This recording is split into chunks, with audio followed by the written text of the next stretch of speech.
y éticamente irreprochable que un médico encargado de recomendar la compra de medicamentos para el Estado sea al mismo tiempo financiado por laboratorios para dar charlas o hacer investigaciones?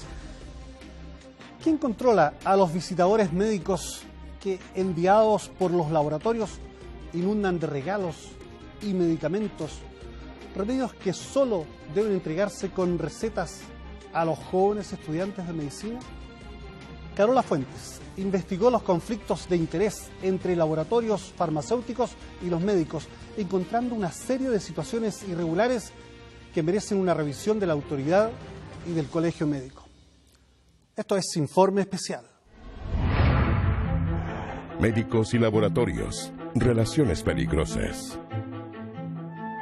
Había una vez, a principios del siglo XIX, un farmacéutico que descubrió cómo aislar sustancias químicas para hacer remedios. Así nació la industria de los laboratorios, que por muchos años se ha dedicado a elaborar medicamentos para sanarnos y aliviar nuestros dolores. El siglo pasado vivimos una verdadera revolución terapéutica, con descubrimientos tan importantes como la penicilina o los anticonceptivos. Pero en las últimas décadas, la innovación se empezó a frenar y cada vez ha sido más difícil para la industria encontrar avances terapéuticos que sean relevantes. Buscando cómo seguir vendiendo medicamentos, los laboratorios le pidieron ayuda a sus gerentes comerciales. Hay muchas investigaciones que afirman que hoy estamos viviendo la revolución del marketing farmacéutico, con una industria que gastaría más en promociones e incentivos a los médicos de lo que invierte en investigación científica. A continuación, les mostramos 3 de las principales estrategias que usan para que les compremos más remedios. Y ojo, remedios que por lo que aseguran varias publicaciones no siempre tendrían el efecto que dicen tener, o peor aún, cuyos efectos secundarios se esconderían al público.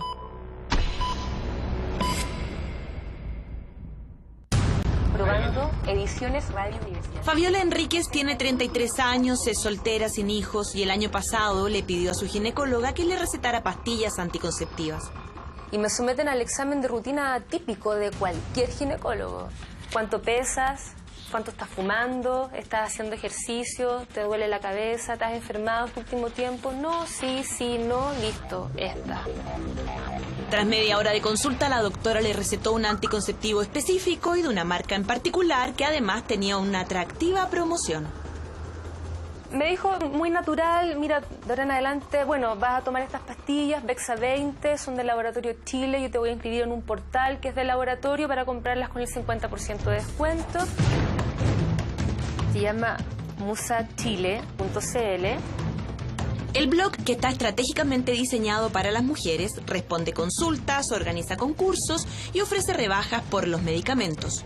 Lo único que tienen que hacer las pacientes es anotar su RUT y el de su doctor. O sea, ellos tienen clarísimo, los del Laboratorio Chile, quién te recetó el medicamento, Sí. si tú lo compraste o no, en qué farmacia, ¿A dónde lo compraste? y cuándo y con qué periodicidad lo compras. Correcto. Con esta información, cualquier analista de datos podría entregar conclusiones muy valiosas para una campaña de marketing. Pero en el Laboratorio Chile niegan que ese sea el objetivo. Ella tiene que indicar el RUT del médico y esto es una barrera que nosotros hemos puesto para asegurar que esta paciente viene con una receta médica y que no fue la vecina o una amiga la que le dijo, oye, tómate este porque este tiene descuento. No queremos eso. Ahora, ¿eso significa que ustedes saben exactamente cuántos medicamentos recetan los médicos cuyo RUT aparece en el sistema? Mira, nosotros no tenemos esa información del sistema. Ahora, la barrera no es muy útil para su propósito. Nuestra productora fue a comprar el mismo anticonceptivo de Fabiola usando su cupón de descuento, pero sin llevar la receta. Y se lo vendieron igual. Éticamente, ¿no es complejo ofrecer descuentos por medicamentos a través de un blog en internet?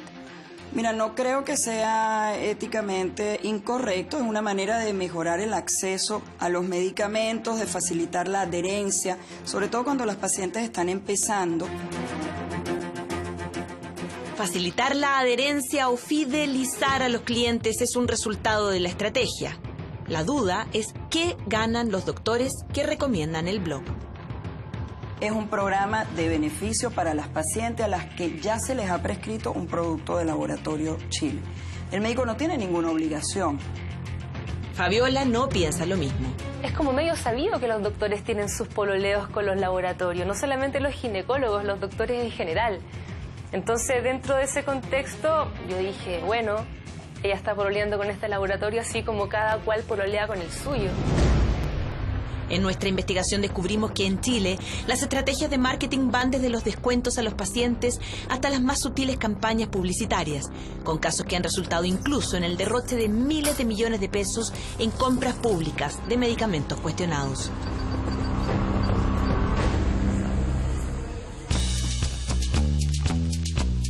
Les presento a Pablo Santa Cruz, Juan Carlos Almonte y Rodrigo Irarrázaval. Dos psiquiatras y un internista que hace 1 año y medio decidieron rebelarse contra el actual sistema de incentivos de los laboratorios y fundaron Médicos Sin Marca.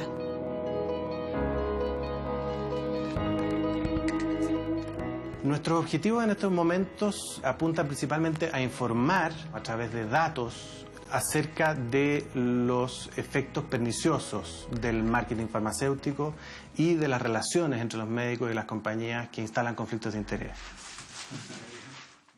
Han publicado cartas en los diarios, han participado en seminarios y han recopilado información dura de casos concretos de conflicto de interés en un tema lleno de sutilezas y áreas grises que por eso mismo es más difícil de enfrentar. Bueno, algo tiramos por Twitter de un ensayo clínico con uno de estos anticoagulantes nuevos que había tenido que ser interrumpido por la cantidad de hemorragia y eventos trombóticos. Estamos hablando mayoritariamente de un fenómeno de influencia inadvertida que se traduce no en una situación de corrupción propiamente tal, sino en un sesgo del médico a favor de cierto tipo de tratamiento, de la búsqueda de ciertos diagnósticos, de la preferencia de ciertas marcas. Una influencia que, según Santa Cruz, no es reconocida por la mayoría de los médicos y mucho menos condenada. Hay una tradición de funcionamiento de la profesión médica y de las relaciones entre los médicos y las compañías interesadas que se va traspasando de generación en generación y que no requeriría mayor cuestionamiento. Esta permisividad comenzaría desde que son universitarios.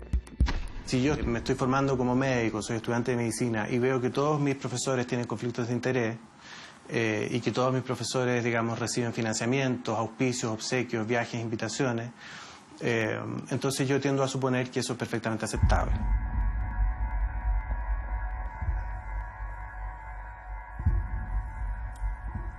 Los invito a ver con sus propios ojos lo que pasa en la formación de nuestros futuros médicos.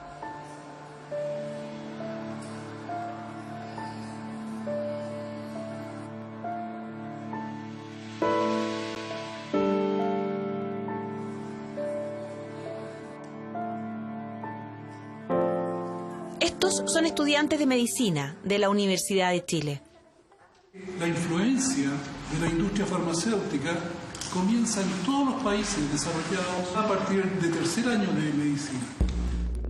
Estos jóvenes, que algún día se harán cargo de nuestra salud, ya han vivido en carne propia las estrategias de marketing de los laboratorios.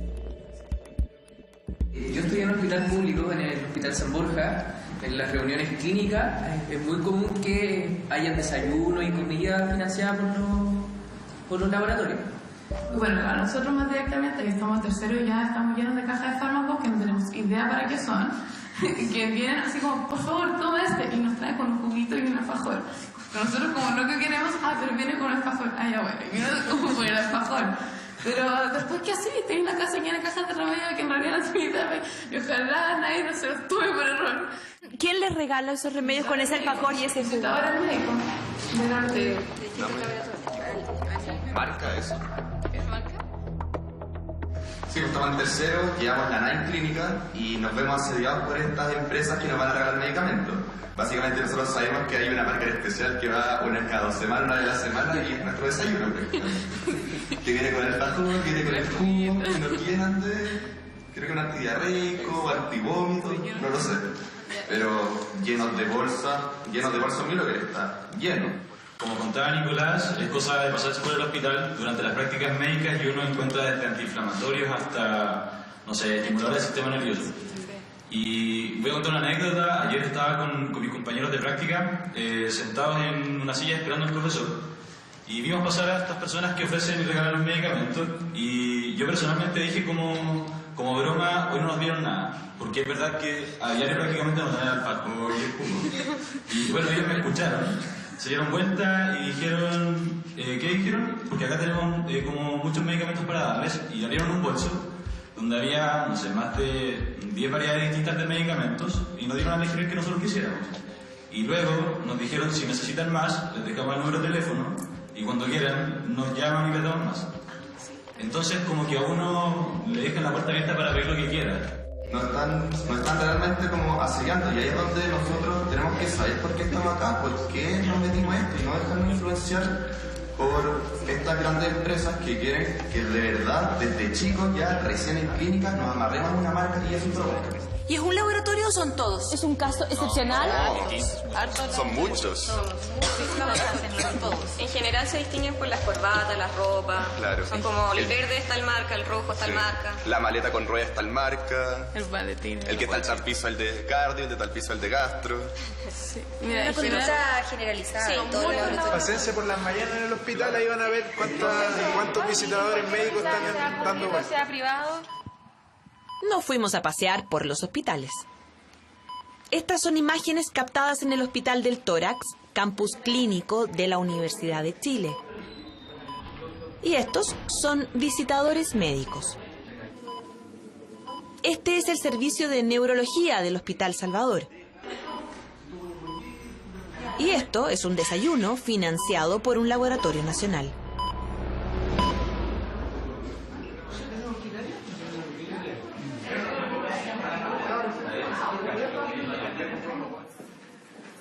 Y estos son los pasillos del JJ Aguirre, el hospital donde los estudiantes que entrevistamos hacen su práctica. Aquí pudimos ver a estos promotores entregando bolsas de regalo a los asistentes a esta reunión clínica.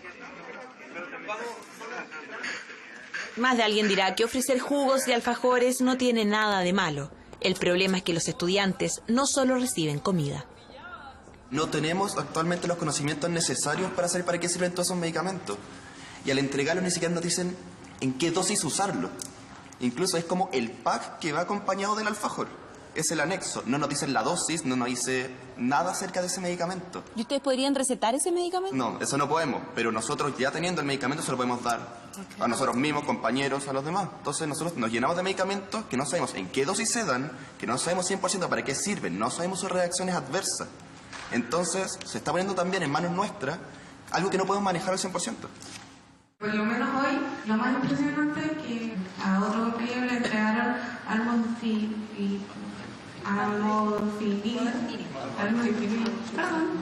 y es un activador del sistema nervioso central y nos entregó cajas, no una muestra, sino cajas, como para que nosotros repartiéramos, y esto es un medicamento peligroso.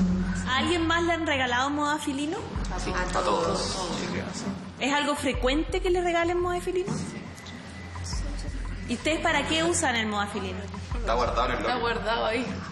No, pero yo por lo menos lo que tenía entendido que el modafinilo era para quedarse despierto, para cuando tenían que estudiar, no sé, pues tenían que estudiar 10 clases en una noche, se lo tomaban y bueno, no les daba sueño, lo leían todo y al otro día, claro, tenían que el efecto rebote. Para cierto tipo de personas o en general, se vuelve atractivo adquirir un medicamento así en caso de que uno lo vaya a necesitar. Entonces ellos conocen eso y se aprovechan de la situación para ofrecerlo.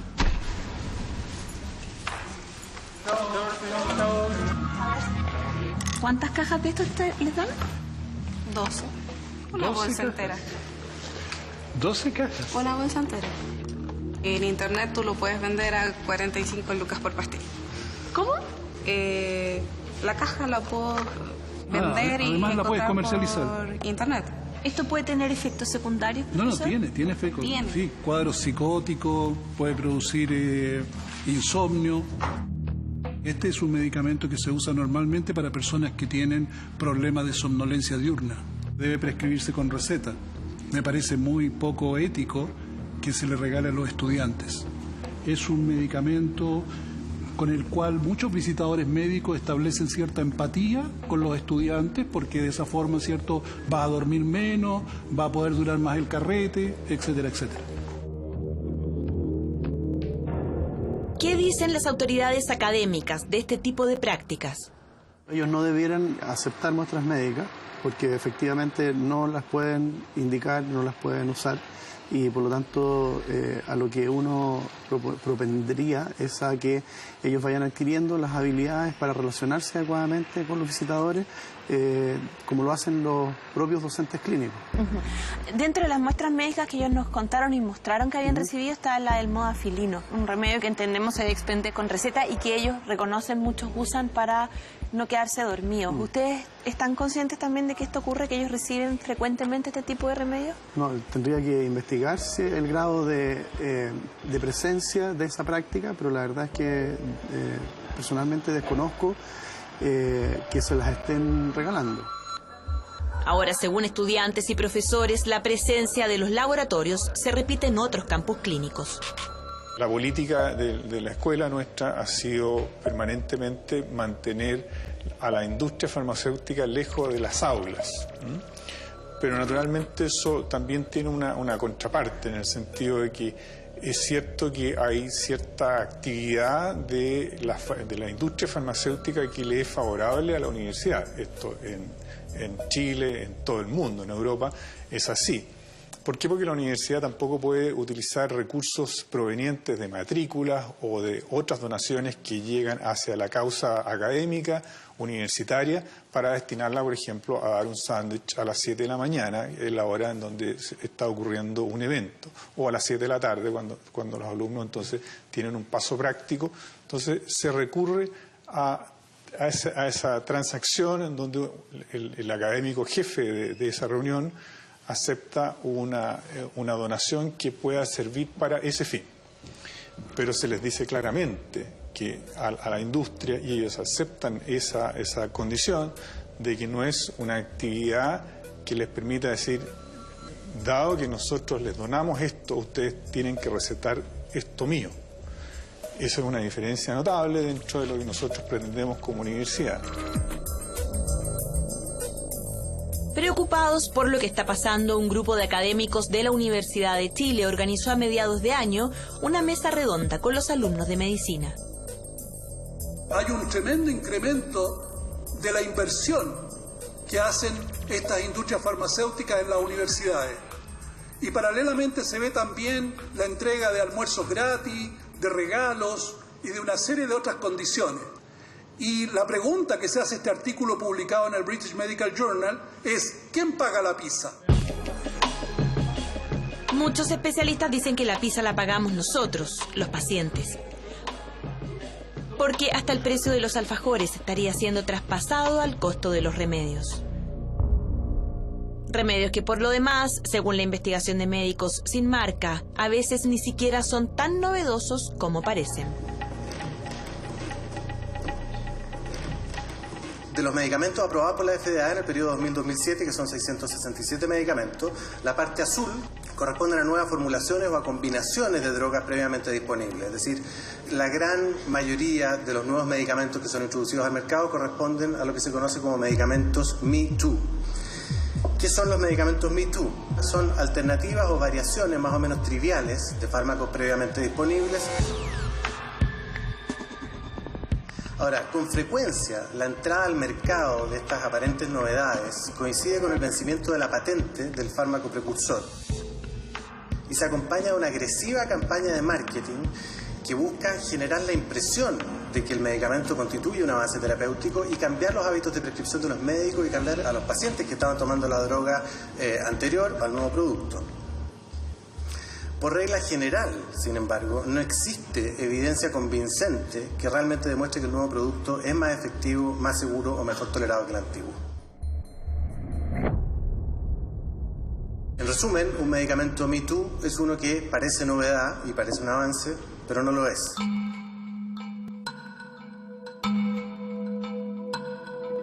Entonces la pregunta es, ¿cómo es que la industria ha logrado convencer a los médicos para que prescriban generalizadamente estos dudosos avances e infundir en ellos la creencia de que presentan amplias ventajas sobre sus predecesores. Para contestar esa pregunta es necesario entender cómo se informan los médicos chilenos de la existencia de nuevos fármacos.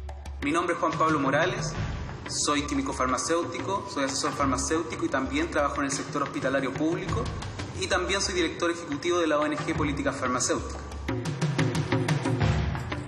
Para Políticas Farmacéuticas, una ONG enfocada en temas de remedios, un gran talón de Aquiles en la independencia de nuestros doctores es la llamada educación continua.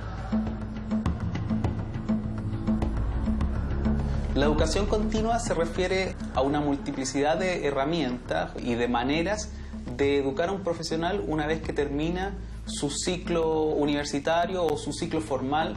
Puede ir desde visitas médicas, desde charlas, desde teleconferencias, desde congresos. Y en este proceso los visitadores médicos tienen un rol considerable.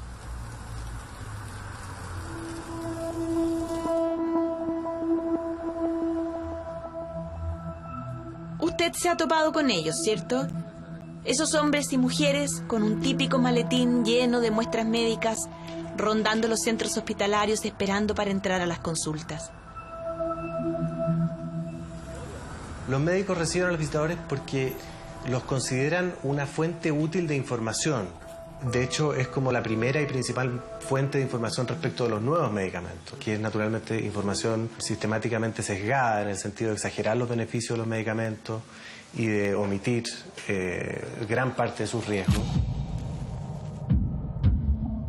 Y junto con eso llevarle muestras médicas, folletos explicativos con información seleccionada, obsequios menores, refrigerios y en fin, un etcétera bastante largo y que deja bastante a la imaginación. El etcétera puede ser tan sencillo como calendarios, lápices o pendrives. Regalos menores que muchos doctores consideran insignificantes. De hecho, el mismo presidente del Colegio Médico defiende su labor. Me molesta mucho que se ataque a los visitadores médicos. Ellos lo que hacen es informar al médico. No es obligación que el médico recete lo que el visitador médico le está ofreciendo, a no ser que él se haya convencido de que el producto farmacológicamente es activo o bueno y le va a hacer bien a su paciente. El hecho de que yo lo reciba o no lo reciba no me compromete con el laboratorio ni con el visitador médico, todo lo contrario. Esto es lo que se conoce como ilusión de invulnerabilidad. Hay muchas encuestas que muestran que los médicos creen que la visita médica en general pueden influir las recetas de sus colegas, pero no las propias. Lo que muestra la evidencia, sin embargo, es que hay un impacto demostrado de las estrategias de promoción y de la visita médica sobre las conductas de prescripción de los médicos. Opera lo que se llama la norma de la reciprocidad. Cuando yo he recibido un obsequio, yo siento una inclinación a retribuirle ese obsequio o ese favor, incluso también en forma inconsciente o sin darme yo cuenta de lo que me está pasando en ese sentido. Gracias.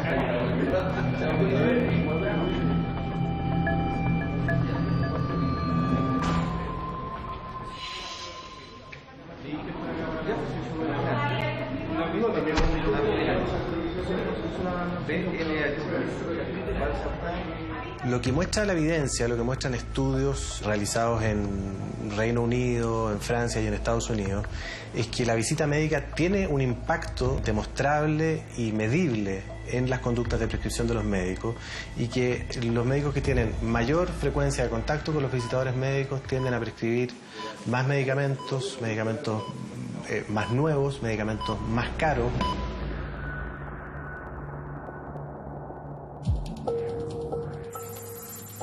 Los datos que revisamos en esta investigación demuestran que los laboratorios monitorean atentamente la receptividad de los médicos a los fármacos recomendados por los visitadores. ¿Cómo lo hacen? En el pasado vimos que los propios dependientes de las farmacias fotocopiaban las recetas y así la industria sabía exactamente quién recetaba qué. Hoy hay algunas empresas como IMS Health que se promociona a sí misma por el servicio que presta de recolección y análisis de datos. Se toma una zona geográfica y un laboratorio a través de herramientas o de algunas empresas que se dedican a eso puede medir cuáles son las ventas que tienen en esa determinada zona geográfica. Y por lo tanto se establecen ciertas metas para los visitadores que están relacionadas con aumentar esas ventas geográficas de esa zona. Y entonces cuando el laboratorio comienza a observar que esas ventas geográficas aumentan, significan que sus visitadores han hecho un buen trabajo. Y ahí entonces hay incentivos, hay premios, promociones, ascensos. Como veremos más adelante, en Chile hay varios intentos por regular la actividad de los visitadores médicos, pero por ahora ni siquiera se les exige una profesión determinada. Hay veterinarios, profesores de gimnasia y de vez en cuando un químico farmacéutico.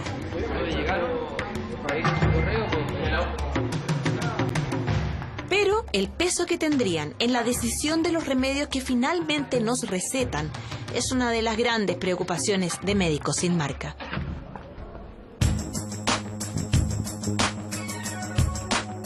Desde que se creó hasta ahora, la agrupación ya cuenta con 54 médicos que han decidido prescindir de los regalos y de la influencia de los laboratorios. En el fondo tú estableces una relación humana con el visitador, que en el fondo, claro, uno lo entiende en su contexto, su pega, de vender, cómo no lo vaya a recibir, o sea, y toda esa cuestión pasa, o sea, en el fondo tú dices ya no recibo más y después te miran así con la cara larga. Hay una presión emocional también. Sí, no está dentro del stand de la medicina el recibir visitadores médicos para nada, o sea, ¿por qué tenemos que recibirlo? En el fondo allá hay como una obligación, no, es que es su trabajo, eso lo he escuchado muchas veces. ¿Cómo no lo voy a recibir? Claro, mis colegas me decían, pucha, que eres mala, me decían, pobre, y qué sé yo, mis colegas. Pero los visitadores son solo el primer eslabón de una larga cadena que desde que están en la universidad comienza a unir a los médicos con la industria farmacéutica y que se perpetúa en el tiempo gracias a la necesidad que tienen los doctores de mantener sus conocimientos actualizados. El problema que tenemos es que los médicos se mantienen informados a través de conferencistas pagados que son expertos o supuestamente expertos en ciertas condiciones de salud, que dan conferencias, entre comillas, educativas, pero a honorarios de laboratorio, que muchas veces son los que deciden los contenidos de esas conferencias y muchas veces son incluso los que les preparan las diapositivas a los médicos que realizan esas conferencias. Los congresos médicos, eventos muy conocidos y apetecidos por los doctores. Son como seminarios organizados por las asociaciones médicas o por los mismos laboratorios, donde se invita a los profesionales de la salud para mostrarles los últimos avances de la industria. A veces se hacen en destinos vacacionales, incluso en el extranjero, y según Médicos Sin Marca, muchos de los doctores van con todos los gastos pagados por los laboratorios, lo que es tajantemente desmentido por el presidente del Colegio Médico. ¿Quién les paga el pasaje? Eso no es verdad. Los médicos se lo pagan de su propio bolsillo. Ellos están también denigrando a la profesión médica. Diferente es el médico, como ya dije, que es un especialista y va a dar una charla. A ese médico probablemente el mismo congreso, ni siquiera el laboratorio, le paga el pasaje y le paga la estadía. Pero no los laboratorios, eso es falso. Que los laboratorios paguen los pasajes de todos los médicos, eso es mentira. Eso significa que están engañando a la población. No es verdad. Ningún médico que va a un congreso se hace pagar por un laboratorio. Pero durante esta investigación, varios laboratorios reconocieron que sí le pagan el pasaje a los médicos asistentes y no solo a los que dan las charlas. Versión que es ratificada por la Cámara de Innovación Farmacéutica, que agrupa a las grandes compañías internacionales. Con respecto a los pasajes, ¿solamente se lo pagan a los charlistas o le pagan los pasajes a los asistentes también a los congresos? En algunos casos a médicos que interesa que participen, ¿no es cierto?, en esa actividad. Son actividades de especialidad organizadas por los comités médicos, ¿no es cierto?, científicos, ¿no es cierto?, en una determinada especialidad. ¿Como asistentes? Como asistentes, sí. No como charlistas. No como charlistas. Ahora, más allá de las invitaciones para viajar, los congresos están levantando sospechas por la poca independencia que tendrían los expositores. El médico charlista va creando un currículum de presentaciones y de respeto. Y de líder de opinión, prestigio que le da. Claro, o sea, en el fondo los conflictos de interés son bastante más complejos, que la gente tiende a sentirse ofendida cuando dice, bueno, hay conflicto de interés, bueno, que está recibiendo plata, pero es que no es solo plata. Y lo paradójico y lo brillante es que esto va ocurriendo a la par con que los códigos de ética se han ido haciendo cada vez supuestamente más estrictos. Y entonces cada vez que se habla de este problema, la reacción de la industria, es decir, esto era antes. Hoy día la cosa está mucho más regular. A ver, este tema lo presenta este caballero. Tú vas al otro congreso y es el mismo tema, el mismo speaker, y después tú escuchas que todos hablan de ese tema o de esa patología. Y tú dices, no, o sea, aquí no están metiendo el tema. Veamos un ejemplo concreto. En septiembre de este año, la Sociedad Chilena de Pediatría convocó a este congreso sobre asma y rinitis, auspiciado por el laboratorio Recalcine. Pedimos autorización para grabar, pero nos dijeron que no, porque se trataba de una actividad netamente científica. Considerando que aquí se entregaría información que podría influir en las decisiones de prescripción de los pediatras asistentes, que son los que después le recetan remedios a nuestros hijos, decidimos asistir igual. Sin que les preguntaran de dónde venían, nuestros periodistas pagaron los 15.000 pesos de la entrada y grabaron imágenes con una tablet y una cámara de video, a vista y paciencia de los concurrentes. Lo primero que encontramos fueron stands de Recalcine, promocionando sus remedios.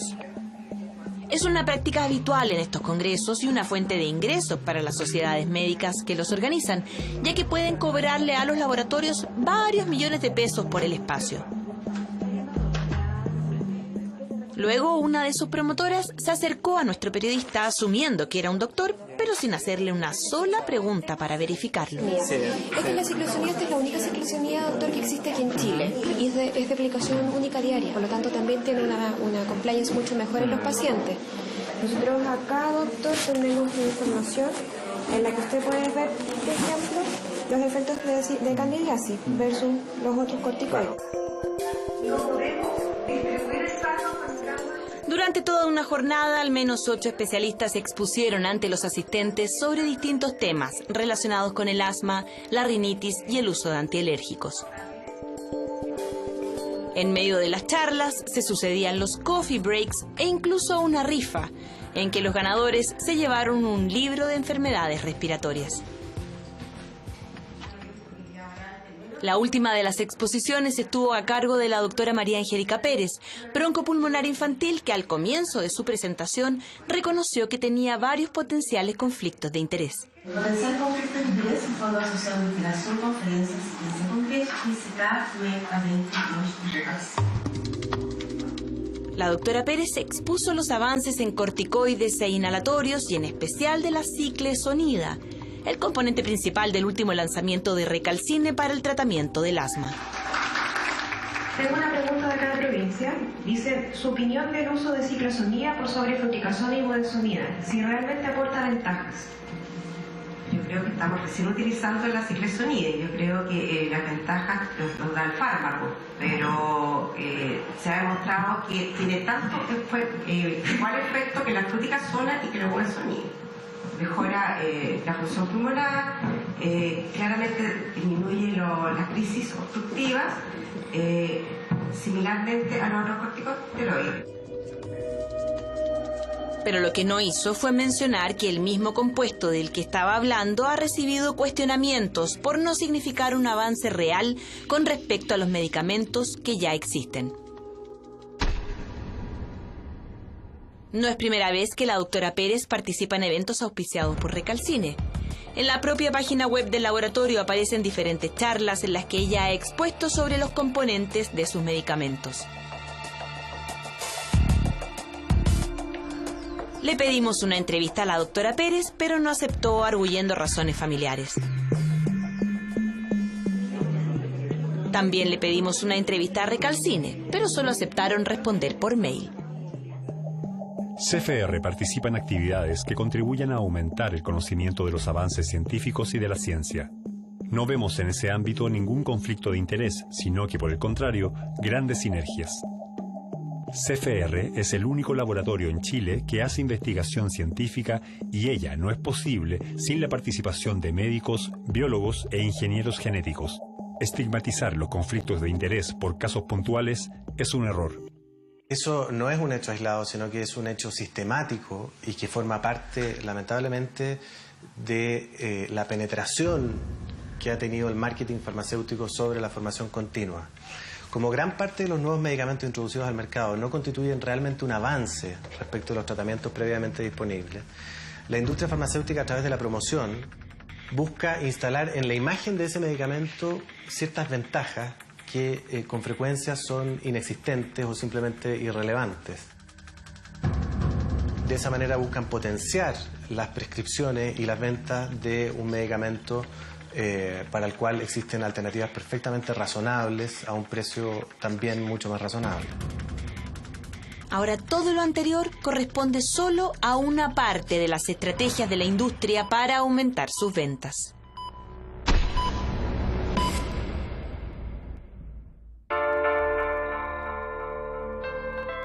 El Estado es el mayor comprador de medicamentos en Chile. El Ministerio de Salud gastará este año más de 500.000 millones de pesos en este ítem. Ganar las licitaciones de la Senabast, o ser proveedor de un medicamento garantizado por el auge, o conseguir una orden de compra de un hospital, puede disparar las ventas de un laboratorio. Y para evitar sospechas sobre la honestidad con que se toman esas decisiones, sería bueno conocer los vínculos o relaciones que tienen con la industria quienes influyen a la hora de hacer esas compras. Pero en Chile estamos muy atrasados en transparentar estos conflictos de interés, cuando existen.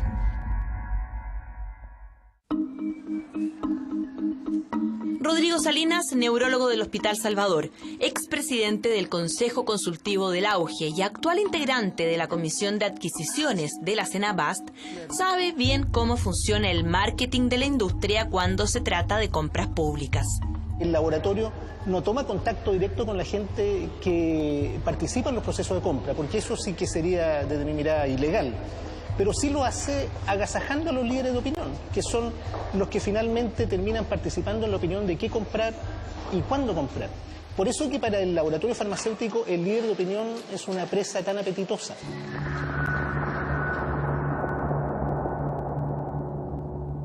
Líder de opinión es un concepto frecuente en el mundo médico. En inglés son conocidos como KOL, que significa Key Opinion Leaders. Hay muchos estudios analizando cómo los laboratorios los identifican y luego los contratan.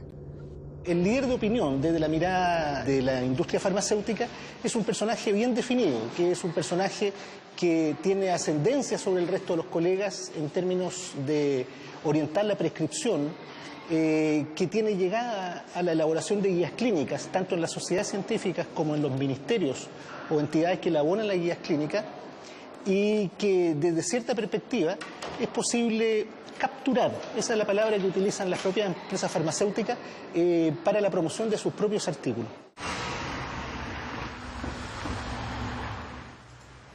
Las guías clínicas son las recomendaciones oficiales que publica el Ministerio de Salud para el tratamiento de las diferentes enfermedades, incluyendo qué remedios se deben usar. Es muy difícil encontrar expertos que se encuentren libres de conflictos de intereses al momento de elaborar guías clínicas o establecer recomendaciones técnicas respecto al proceso de compra de insumos para la salud pública. Y eso tiene que ver con una estrategia dirigida de las industrias que apunta a captar a estos líderes de opinión, porque ellos son los que generan finalmente la decisión terapéutica de los colegas. Ahora, ¿quiénes son esos líderes de opinión? En Chile es muy difícil saberlo. Mire. Esquizofrenia, epilepsia. La doctora Dolores Toá es quien está a cargo de las guías clínicas del Plan Auge, que desde el 2008 pide a los expertos convocados que declaren sus conflictos de interés. Las cosas básicas son, si ha recibido apoyo de la industria para viaje, si está recibiendo apoyo de la industria para algún tipo de investigación, si forma parte o tiene alguna relación directa él o su pareja con la industria farmacéutica. ¿Y qué pasa si ellos declaran conflicto de interés? El declarar conflicto de interés no es un pecado, entre comillas. Hay muchos médicos que tienen conflicto de interés. Ustedes saben que muchos médicos viajan por la industria o organizan congresos por la industria. Lo importante es transparentarlo. Revisamos una por una las 10 guías clínicas del auge que este año ha publicado el Ministerio de Salud. Una por una buscamos las declaraciones de conflicto de interés de los 148 expertos convocados. Y nos encontramos con que solo 3 de ellos reconocieron tener potenciales conflictos. 3 médicos, de un total de 148. Chequeamos la información y buscamos en diferentes bases de datos. Y lo que descubrimos es que varios de los otros expertos sí están participando en investigaciones clínicas financiadas por los laboratorios. Y eso no está consignado en las guías. Ahora, ¿qué pasa en estos casos de estos médicos que nosotros descubrimos que en las guías auge dicen que no tienen conflictos de interés, pero sí los tienen? Ya, yo creo que eso primero sería interesante conocerlo y conversar con ellos, porque la idea de este trabajo no es mentir, ¿no es cierto? Porque no tiene ninguna razón. A veces quizás puede ser porque lo consideren poco importante, pero aquí claramente te he preguntado, o sea, si usted ha viajado 2 veces a un congreso y que firma lo respaldó, debería contestarlo. Ahora, ¿por qué es importante declarar y consignar los conflictos de interés? Veamos el caso de la doctora Cecilia Perret, infectóloga que el 2009, en plena psicosis de la influenza humana, fue contratada como asesora por el Ministerio de Salud, momento en que hizo esta declaración jurada, señalando ser empleada de una entidad pública, según ella llamada P Universidad, sin decir que en realidad trabajaba para la Universidad Católica. Desde entonces hasta el 2013, la doctora Perret ha participado en la elaboración de varias versiones de la guía clínica para el manejo de la influenza, y en ninguna de ellas ha reconocido un conflicto de interés.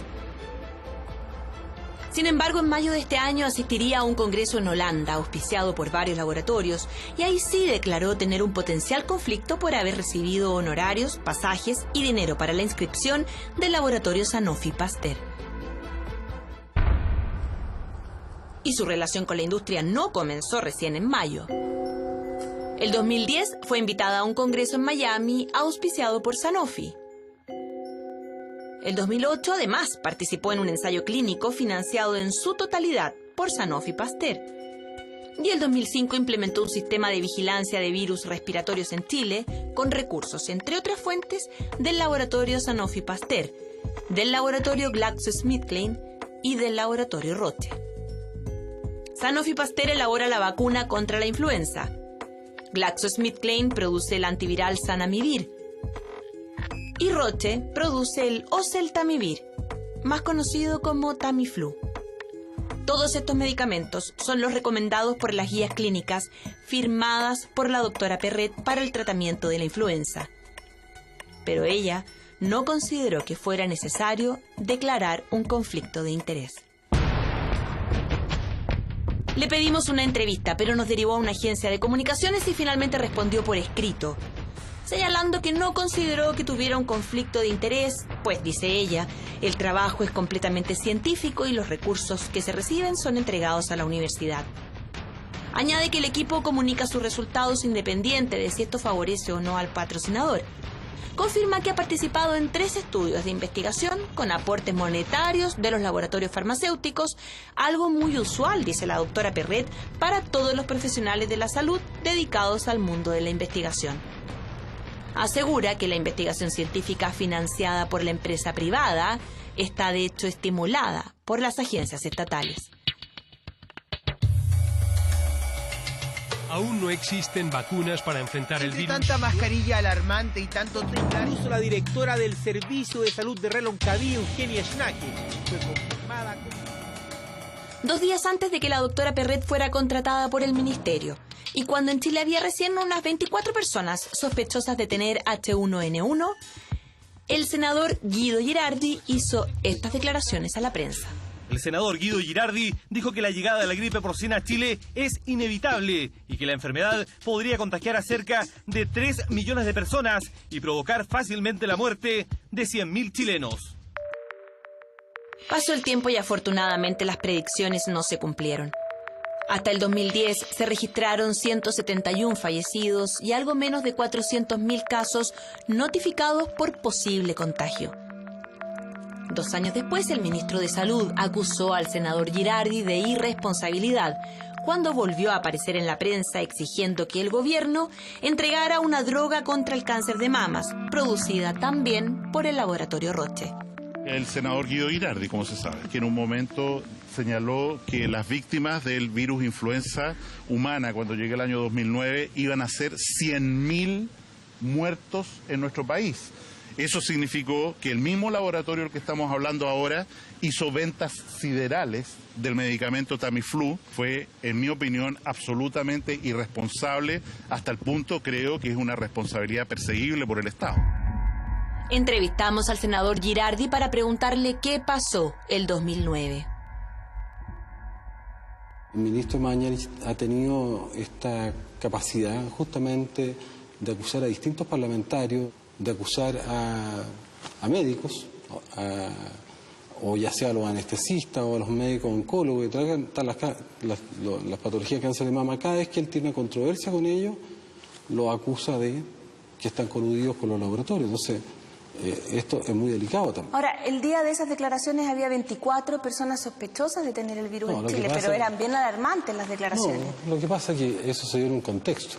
Había una alerta mundial, había alerta, la mayor alerta de la Organización Mundial de la Salud. Nadie sabía cuál era el tipo de virus y evidentemente lo que a mí me pareció que era prudente en ese momento, en el contexto, decir, mire, ojalá que no ocurra, pero podría llegar a ocurrir esto. ¿De dónde sacó los antecedentes para esa cifra que usted...? Bueno, basta que ustedes lean las revistas científicas todavía.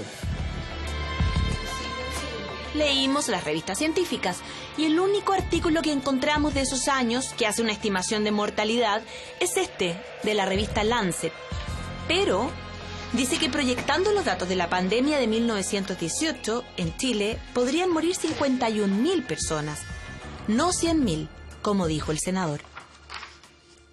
¿De dónde sacó esa información, senador? No, lo que pasa es que en ese momento había una epidemia viral que algún día puede haber, porque puede haber una recombinación de virus, y estos virus que recombinados no se sabe cuál es el efecto que pueden generar. Al día siguiente de las declaraciones del senador Girardi, el 30 de abril del año 2009, a las 23:28 de la noche, la Senabast emitió estas 5 órdenes de compra para adquirir, sin licitación, más de 350.000 cajas de oseltamivir, gastando un total de 6.642.408.700 pesos, de los cuales algo más de 5.000 millones de pesos favorecían directamente al laboratorio Roche, productor del Tamiflu. Un mes y 9 días después, el mismo senador resultó contagiado y desde la clínica hizo un llamado público a tomar el antiviral. Es muy importante empezar a tomar el Tamiflu, yo lo empecé a tomar ayer. Senador, revisando las apariciones de la prensa en esa época, usted también estuvo hospitalizado por haber contraído la influenza humana y hizo una declaración telefónica llamando a comprar a Tamiflu y a que la gente tomara Tamiflu lo antes posible. No, mira, si separa las cosas. Cuando tú tienes una influenza humana, tienes que usar todas las medidas posibles. O sea, a mí me dieron Tamiflu, o sea, yo como médico lo indicaría. Además, por favor, las indicaciones no las hago yo, las hace... Estos son criterios internacionales. Efectivamente, el 2010, un año después, la misma OMS recomendó tomar oseltamivir para tratar la influenza. Pero habla del compuesto, jamás de la marca. La pregunta es porque mencionó la palabra Tamiflu, ni siquiera se refiere al oseltamivir. Es que en Chile el oseltamivir que había es Tamiflu. Es como cuando uno habla de aspirina, no habla de ácido salicil. ¿Había otros laboratorios que lo producían también? No, pero el más conocido es ese, hay otros laboratorios. ¿Y no había algo de promoción también ahí al medicamento? Yo no hago promoción a los laboratorios. Finalmente, la pandemia nunca fue tal. Gran parte de los antivirales quedó sin usar. Y hoy, según la Cenabast, hay en sus bodegas más de 2 millones de comprimidos vencidos. Si usted logra crear una psicosis lo suficientemente poderosa en la población, pensando que viene una enfermedad infectocontagiosa que va a matar a una cantidad importante de la población, evidentemente de ahí va a surgir la presión política para el gobierno para que haga algo. Y ese hacer algo generalmente se traduce en comprar vacunas o fármacos, aunque sean de una eficacia absolutamente marginal, como era el caso de los Celtamivir en este caso. Y es que a todo lo anterior se suma que hoy el Tamiflu está siendo cuestionado en el mundo científico.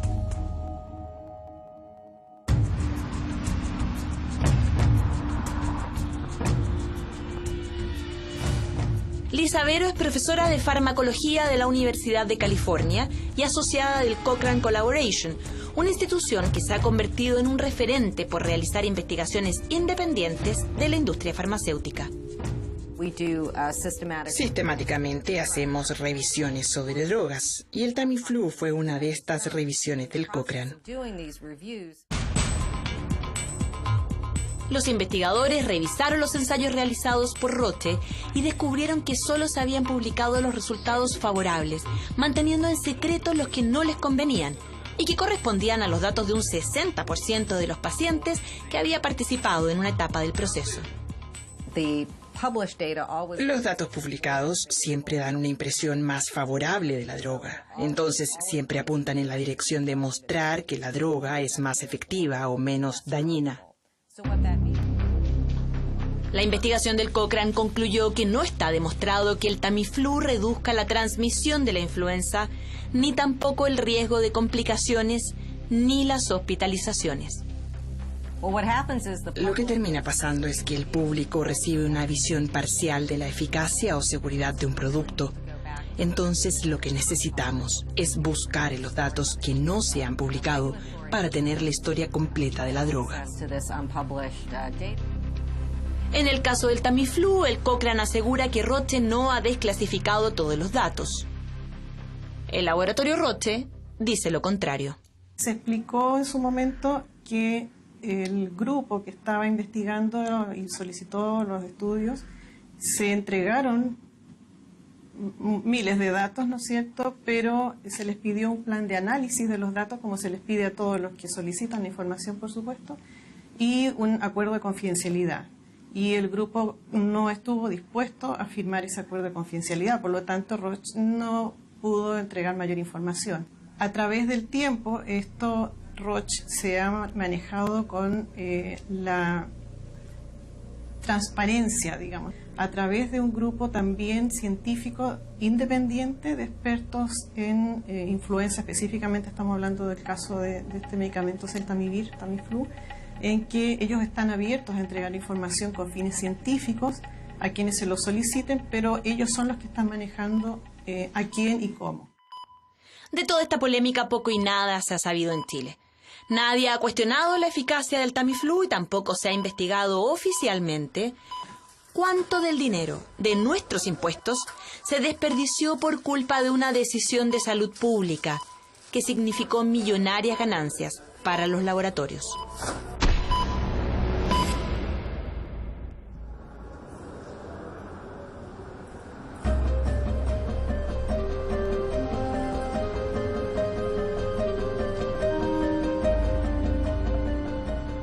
Como parte del gigantesco gasto en marketing de la industria farmacéutica está el lobby, que tiene que ver con penetrar con el mensaje que se ajusta a los intereses comerciales de la industria, ya no solamente a nivel de los médicos o de quienes redactan las guías clínicas, sino que a nivel de las instancias que tienen un poder de regulación sobre el mercado farmacéutico, y eso ya tiene que ver con el Congreso, fundamentalmente. En Estados Unidos, la industria farmacéutica es la que lidera el gasto en lobby, información que allá debe hacerse pública por obligación.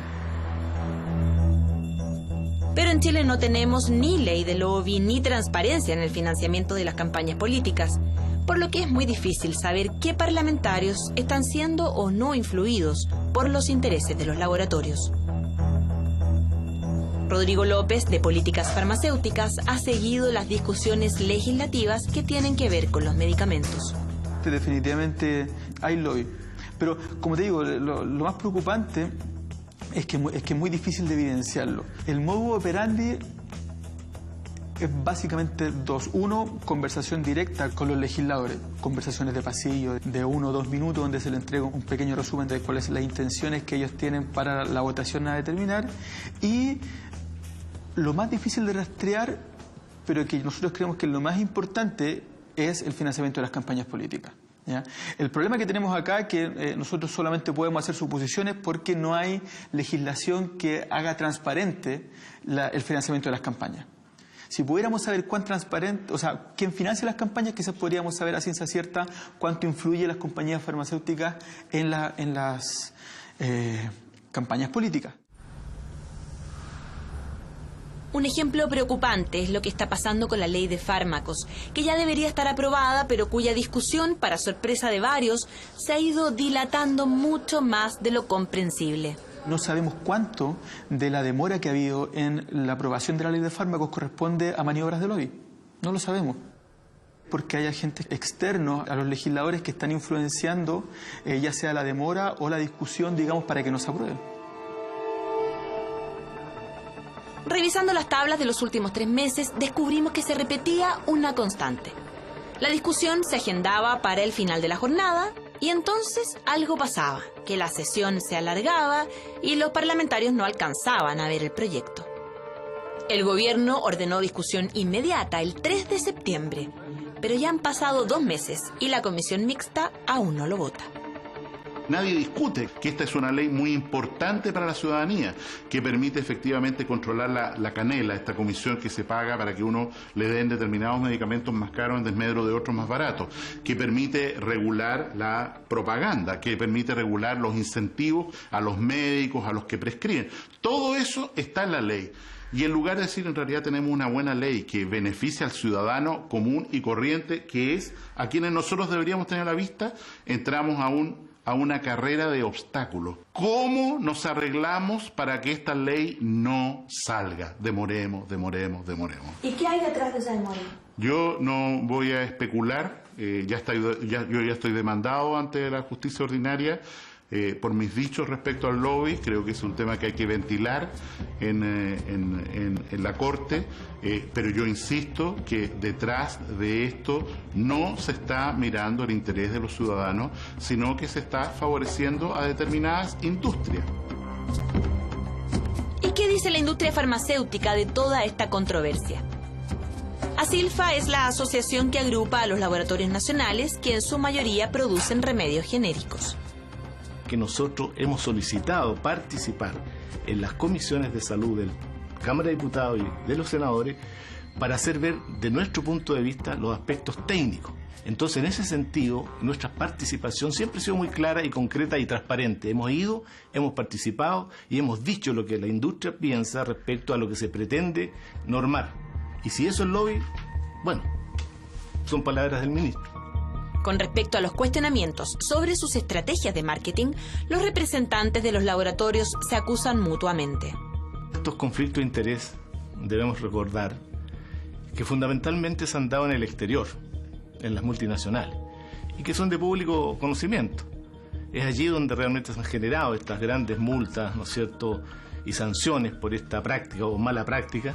Estos laboratorios son, en general, laboratorios internacionales y sometidos periódicamente a auditoría. Y esto por una razón muy simple, es porque hay una demanda de los accionistas, de los propietarios de esas compañías a nivel global, que no quieren verse expuestos, ¿no es cierto?, a situaciones delicadas, ¿no es cierto?, y de denuncia. O sea, estamos hablando de un sistema donde hay distintos actores, pero lo importante es que vayamos sintonizando y alineando estándares.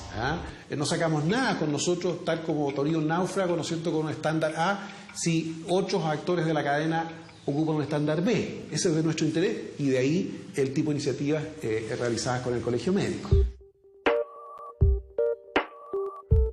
La iniciativa a la que se refiere Duarte es un marco ético de relaciones que en junio pasado firmaron con el Colegio Médico.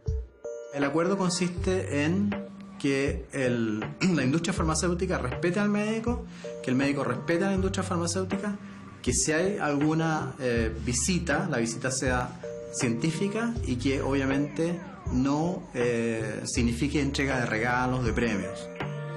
Pero por lo que hemos visto en este reportaje, es difícil que estos encuentros a la rápida y en los pasillos de los hospitales tengan un carácter muy científico, o al menos que se dé el espacio para explicar en profundidad la información asociada a los medicamentos que se regalan. Y atención, que estas imágenes fueron grabadas 4 meses después de firmado el acuerdo con el Colegio Médico. Los fundadores de Médicos Sin Marca, de hecho, consideran que el convenio es vago y permisivo. Nosotros creemos que es una solución parche, insuficiente a este problema, y que la solución tiene que estar planteada desde los médicos hacia la población. Y no hay por qué involucrar a gente externa. O sea, los médicos, para hacer bien nuestro trabajo, no necesitamos ponernos de acuerdo con la industria farmacéutica. Yo no defiendo los laboratorios. No es una medida parche de ninguna manera. Ellos me han llamado también que soy ingenuo al firmar este documento. Yo creo que no es una ingenuidad firmar un documento que diga que hay que respetar los códigos de ética del Colegio Médico o de la industria farmacéutica, cualquiera que sea. Pero las críticas de Médicos Sin Marca apuntan más al fondo del problema. Este acuerdo reafirma el modelo de educación médica continua. Nosotros creemos que no es la forma ideal de mantener un conocimiento por parte de los médicos, sino que nosotros debemos ser los agentes activos en la búsqueda de información.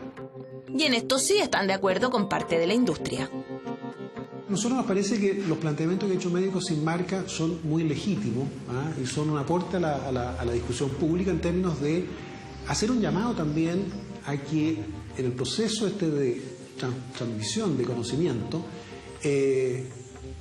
no dependa solamente de la industria farmacéutica.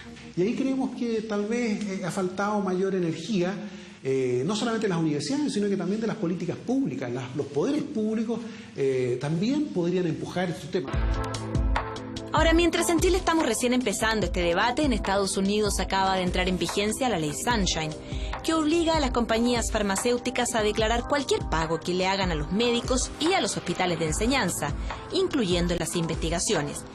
Toda esta información quedará disponible para el público en una base de datos. Y aprovechando la mayor transparencia que garantiza esta ley, ya han surgido varias herramientas que buscan desenmascarar los conflictos de interés. Como Dollars for Docs, una plataforma en Internet que permite que los usuarios digiten el nombre de un médico y aparezca inmediatamente si está recibiendo o no financiamiento de un laboratorio. A la espera de que algo así algún día pueda hacerse en Chile, los Médicos Sin Marca están dispuestos a dar la pelea para generar cambios desde ahora. Debiéramos avanzar ya no solamente a una mayor transparencia, sino también a una mayor independencia. Que tengamos la menor cantidad de conflictos de intereses posible. Porque la gran mayoría de los conflictos de intereses que asumimos los médicos en el ejercicio de nuestra profesión son absolutamente innecesarios. Para ellos, la pelota está en su propia cancha. Yo creo que se ha puesto un excesivo énfasis en la responsabilidad de la industria en esto. En realidad, la responsabilidad profesional es de los médicos, no de la industria. Y también hay cosas que nosotros mismos podemos comenzar a hacer desde mañana.